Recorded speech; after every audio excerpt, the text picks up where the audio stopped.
Yashar chapter 63. And in the 93rd year Levi died, the son of Yaakov, in Mitzrayim. And Levi was 137 years old when he died. And they put him into a coffin, and he was given into the hands of his children. And it came to pass after the death of Levi, when all Mitzrayim saw that the sons of Yaakov, the brethren of Yosef, were dead, all the Mitzrayim began to afflict the children of Yaakov, and to embitter their lives from that day unto the day of their going forth from Mitzrayim. And they took from their hands all the vineyards and fields which Yosef had given unto them, and all the elegant houses in which the people of Yashar lived, and all the fat of Mitzrayim. The Mitzrayim took all from the sons of Yaakov in those days. And the hand of all Mitzrayim became more grievous in those days against the children of Yashar, and the Mitzrayim injured Yashar until the children of Yashar were wearied of their lives on account of the Mitzrayim.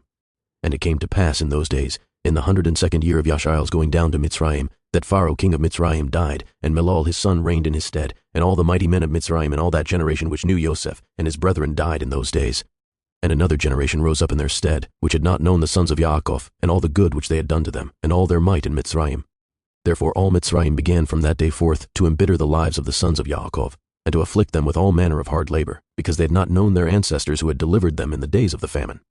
And this was also from Yahweh, for the children of Yashar, to benefit them in their latter days, in order that all the children of Yashar might know Yahweh Elohim, and in order to know the signs and mighty wonders which Yahweh would do in Mitzrayim on account of his people Yashar, in order that the children of Yashar might fear Yahweh Elohim of their ancestors, and walk in all his ways, they and their seed after them all the days.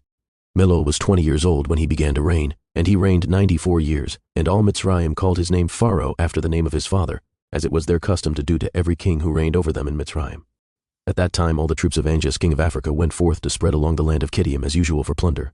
And Sepho the son of Eliphaz the son of Asu heard their report, and he went forth to meet them with his army, and he fought them there in the road. And Sepho smote the troops of the king of Africa with the edge of the sword, and left none remaining of them, and not even one returned to his Adonia in Africa. And Angeas heard of this which Sepho the son of Eliphaz had done to all his troops, that he had destroyed them. And Angeas assembled all his troops, all the men of the land of Africa, a people numerous like the sand by the seashore. And Angeas sent to Lucas his brother, saying, Come to me with all your men, and help me to smite Sepho, and all the children of Kittim, who have destroyed my men. And Lucas came with his whole army, a very great force, to assist Angeas his brother to fight with Sepho and the children of Kittim.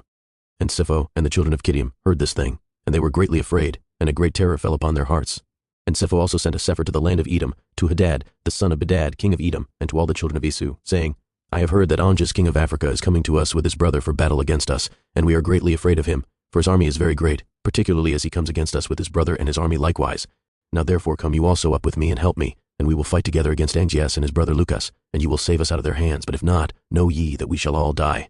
And the children of Asu sent a sefer to the children of Kittim, and to Sepho their king, saying, We cannot fight against Angeas and his people, for a covenant of peace has been between us these many years, from the days of Bilah the first king, and from the days of Yosef the son of Yaakov king of Mitzrayim, with whom we fought on the other side of the Yarden when he buried his father. And when Sepho heard the words of his brethren the children of Asu, he refrained from them, and Sepho was greatly afraid of Angeas. And Angeas and Lucas his brother arrayed all their forces, about 800,000 men, against the children of Kittim. And all the children of Kittim said unto Sepho, Pray for us to the Elohim of your ancestors, perchance he may deliver us from the hand of Angeas and his army, for we have heard that he is a great Elohim, and that he delivers all who trust in him.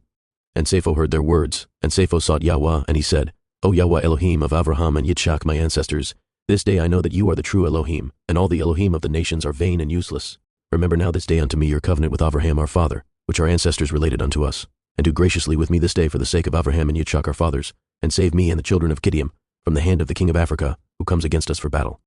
And Yahweh hearkened to the voice of Sepho, and he had regard for him on account of Avraham and Yitzchak, and Yahweh delivered Sepho and the children of Kittim from the hand of Angeas and his people. And Sepho fought Angeas king of Africa and all his people on that day, and Yahweh gave all the people of Angeas into the hands of the children of Kittim.